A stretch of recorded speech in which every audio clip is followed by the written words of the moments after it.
Hi everyone, welcome back to another video from Gaming Basics. In today's episode, I'm going to be showing you how to buy gems on Monster Hunter Now. So without wasting much of our time, let's dive into the video.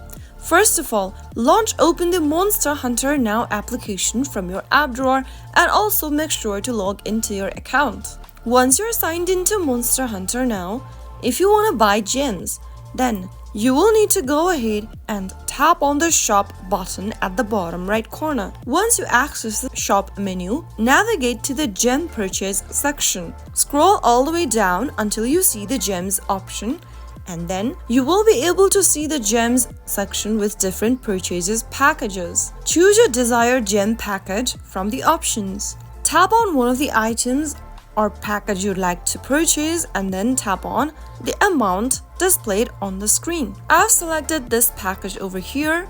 Soon after you select it, you will now need to go through the payment process. Sign in with your Face ID or your Apple ID, or if you're using Android, make sure to get to the Google Play Store. Make sure to follow through the prompts and complete your purchase using your preferred payment method, and that way you should be able to purchase gems on your Monster Hunter Now account. So that's how it's easily done. If you found the video to be helpful, go ahead and give us a thumbs up. Don't forget to subscribe to our channel by hitting the subscribe button. Also press on the bell icon so that you'll never miss another upcoming upload from us. I will be back again in the next video. Thank you for watching.